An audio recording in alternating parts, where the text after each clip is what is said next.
Hi Andy, I hope you've been doing well and enjoying yourself over the winter break, and now that school's started up again, you're enjoying that. I'm really excited to start reading your essays again. So let's just jump right into it.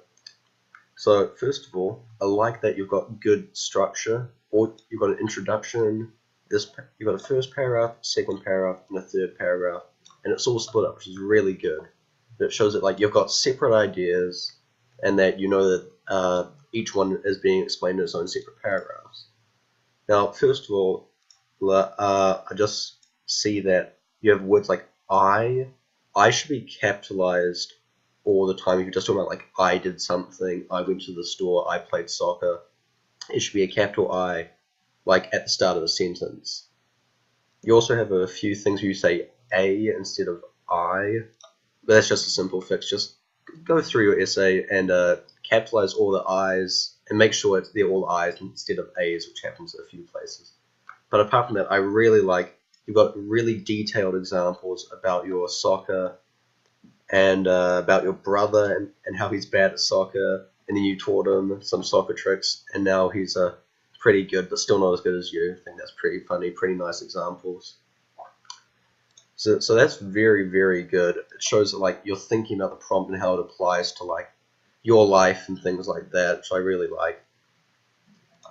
With the sentences though, or at least the paragraphs, you could break them up into a smaller sentence so it's a bit easier to read. Because you have I remember one time when I wanted to do a soccer trick and I did not want to practice it. So you have a lot of ands, and I went outside and practiced, and I made it, so I know how to make it now, and it was so fun. You can just break this up into a few more sentences without using and. So it'd be I remember one time when I wanted to do a soccer trick, I did not want to practice it, I never made it. Then one day I was bored, I went outside, I practiced it, and then I made it. And then you can have a fun sentence. It was fun because when I made it in front of my friends, they laughed so hard because they were not able to take the ball from me. So just separate the sentences up a little bit. You can go through all the other paragraphs. Do that. Will just make it flow a bit nicer. It'll be less chunky. The sentences will be short, simple. You know what's going on, and the reader can follow through very easily. It'll just make your writing a little bit easier to flow, which is going to be really good.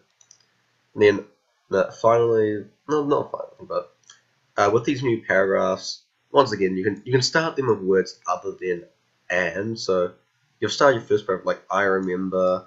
And the second paragraph could be also I remember one time. And the final one's there was a time. Generally when you write, you don't want to start with and as the first word. So you just go through and change that. It would be really good. Overall, I really like your essay. I'm really excited to see how it turns out. It's just some very simple spelling and grammar, but very good examples. I'm really glad that you've submitted this. I hope you keep up the good work, and I'm really excited to read more of your work. Thanks, Andy.